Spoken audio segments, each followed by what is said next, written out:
સુરત ગુજરાત રાજ્ય પોલીસે આવાસ નિગમ દ્વારા પીપલોદ પોલીસ લાઇન ખાતે તૈયાર કરવામાં આવેલા 192 ક્વાર્ટર્સનું લોકાર્પણ કરવામાં આવ્યું। કાર્યક્રમમાં રાજ્યના નાયબ મુખ્યમંત્રી હર્ષ સંઘવી, કેન્દ્રીય જળશક્તિ મંત્રી સી.આર. પાટીલ, સુરતના સાંસદ તેમજ સુરત શહેર પોલીસના ઉચ્ચ અધિકારીઓ ઉપસ્થિત રહ્યા હતા। રાજ્યના નાયબ મુખ્યમંત્રી હર્ષ સંઘવીના હસ્તે લોકાર્પણ કરવામાં આવ્યું। ઉપરાંત horse riding school, library, Rander police line ખાતે તૈયાર થયેલા 40 આવાસોનું પણ લોકાર્પણ કરાયું। આ ઉપરાંત ભેસ્તાન પોલીસ સ્ટેશન, એસીપી જી ડિવિઝનની ઓફિસ, લાજપોર મધ્યસ્થ જેલ ખાતે કિચનર્સ બ્રેક કોમ્યુનિટી હોલનું પણ લોકાર્પણ કરાયું હતું। સાથે સુરત જિલ્લા મરીન ટાસ્ક ફોર્સ પી અને સી કક્ષાના આવાસ, એડમિન બ્લોક, ક્લબ હાઉસનું પણ લોકાર્પણ કરાયું। 116 કરોડના વિવિધ પ્રકલ્પોનું નાયબ મુખ્યમંત્રીના હસ્તે લોકાર્પણ અને ખાતમુહૂર્ત કરવામાં આવ્યું હતું। કેન્દ્રીય મંત્રી સી.આર. પાટીલ તેમજ નાયબ મુખ્યમંત્રી હર્ષ સંઘવીના હસ્તે લાભાર્થીઓને મકાનની ચાવી પણ અર્પણ કરવામાં આવી હતી।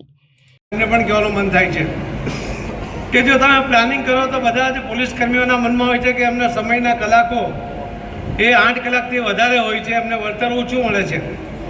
પણ જો દરેક તમે પોલીસ સ્ટેશનમાં જો પ્રયત્ન કરશો તો લગભગ 70-80% કર્મચારીઓ એવા હશે કે જેને તમે 8 કલાક જ નોકરી આપો અને આપી શકો એ પ્રકારનું પ્લાનિંગ થઈ શકે એમ છે। તો એ દિશામાં વિચારવું જોઈએ, જેથી પોલીસ કર્મચારીઓનું જે એમની લાઈફ છે એમાં પણ એમને રાહત થાય અને જે અનિયમિતતા એટલે સમયની જે અનિયમિતતાને કારણે જે એક પ્રકારનું મગજમાં ટેન્શન હોતું હોય છે, એના કારણે અનેક પ્રકારની બીમારીમાંથી પણ કર્મચારીઓ જતા હોય છે, ત્યારે એમાંથી પણ એને ફાયદો થશે। તો એ દિશામાં પણ વિચારવું જોઈએ। આજે જ્યારે પોલીસ કર્મચારીઓને આવી જે સુવિધા મળે છે ત્યારે સમાજ પણ તમારી પાસેથી અપેક્ષા રાખે છે કે તમારું વાણી અને વર્તન એમની સાથે સારું હોય, બિનજરૂરી એમની સાથે અસભ્ય વર્તન ના કરાય। અને એ જો તમે એની પણ જો શિસ્ત આવે, મને યાદ છે જ્યારે હું પોલીસમાં નોકરી કરતો ત્યારે બોર્ડ મારતા હતા પોલીસ સ્ટેશનમાં કે મે આઈ હેલ્પ યુ, અને અમને લાગતું હતું કે આ તો એક મજાક છે, કેમ કે કોઈ પોલીસ કર્મચારીની માનસિકતા નહોતી કે એને કોઈને હેલ્પ કરવી। પરંતુ આજે જ્યારે સમય બદલાયો છે ત્યારે ધીરે ધીરે પોલીસ કર્મચારીઓ પણ પોતાની જવાબદારીની સાથે સાથે પોતાના અધિકારની સાથે આપણી ફરજો પણ એમને યાદ છે, અને એટલા માટે અસભ્ય વર્તન કરવાની જે પહેલાં જે હતી ફરિયાદો હતી એમાં પણ ઓછી થઈ છે। તો એમાં પણ વધુ જો સારું વર્તન કરીને જે પોલીસની ઇમેજ છે એમાં સુધારો કરવા માટે પણ પ્રયત્ન કરવો જોઈએ। હું તો ઘણીવાર ઉદાહરણ પણ આપું છું કે બોર્ડર ઉપરના સૈનિકો એ પણ દેશના દુશ્મનોથી આપણા દેશનું રક્ષણ કરે છે, એ પણ ખાકી પહેરે છે, પણ એમને પ્રત્યે લોકોને માન છે। જ્યારે તમે પણ ખાકી પહેર્યા પછી દેશના અંદરના જે ગુનેગારોથી દેશના લોકોનું તમે રક્ષણ કરો છો, ત્યારે તમે પણ એટલું જ મોટું કામ કરો છો, છતાં પોલીસ પ્રત્યે લોકોને નફરતની ભાવના કેમ છે? તો આ નાના મોટા જે બનાવો વર્ષોથી જે ચાલતા આવ્યા છે, જે અપમાનિત કરવાનો પ્રયત્ન, એના કારણે એમને જે પોલીસ કર્મચારીઓનું વર્તન, એના જ કારણે આખો ડિપાર્ટમેન્ટ બદનામ હોય છે।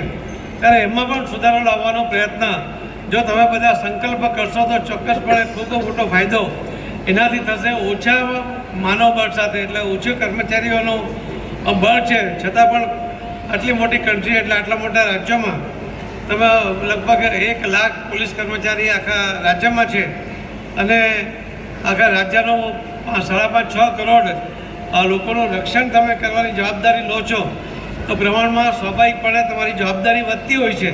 પણ સફળતાપૂર્વક તમે જ્યારે આ કામ કરી રહ્યા છો ત્યારે એને ફાઇન ટ્યુનિંગ કરીને જો વધારે સારી રીતે કરવાનો પ્રયત્ન કરશો તો મને લાગે છે કે આવનારા દિવસોમાં સમાજ પણ તમને સ્વીકારીને સમાજ પણ આમાં મદદરૂપ થવાનો પ્રયત્ન કરશે। ફરીથી જેમને આ મકાનો મળ્યા છે એમને હું ખૂબ ખૂબ અભિનંદન આપું છું।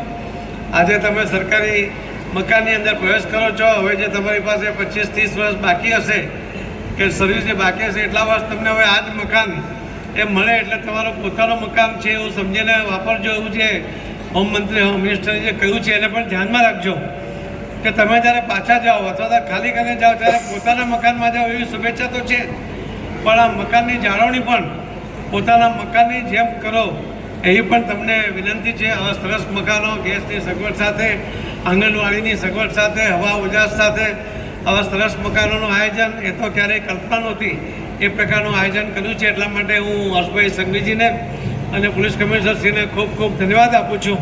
અને હવે જે બાકીના લોકો રહ્યા છે એના માટે પણ જો પ્લાનિંગ થાય તો જલ્દી એમને પણ પોતાના મકાન મળે અને સારી ક્વોલિટીના મળે એવી એવો મને વિશ્વાસ છે. ખૂબ ખૂબ ધન્યવાદ. ભારત માતા કી જય. સુરત શહેર પોલીસના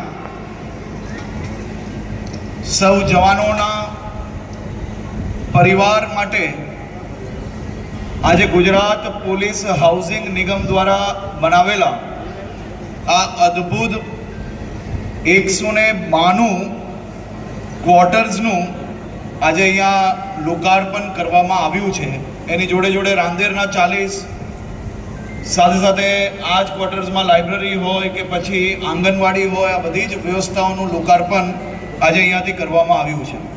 ગયા અઠવાડિયે જ સુરત જિલ્લાના 66 કરોડ રૂપિયાના પોલીસ હાઉસિંગના લોકાર્પણ અને ખાતમુહૂર્ત કરવામાં આવ્યા હતા. આજે ફરી 112 કરોડ રૂપિયાના પ્રોજેક્ટોના ખાતમુહૂર્ત અને લોકાર્પણ અહીંયાથી કરવામાં આવ્યા છે. આ જ દર્શાવે છે કે ગુજરાત સરકાર કે ગુજરાત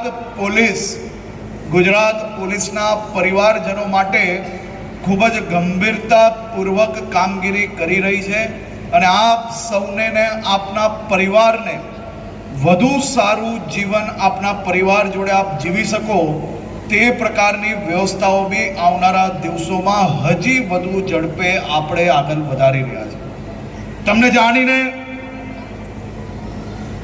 ખૂબ આનંદ થશે કે આ દેશના ઇતિહાસમાં પહેલીવાર કોઈ એક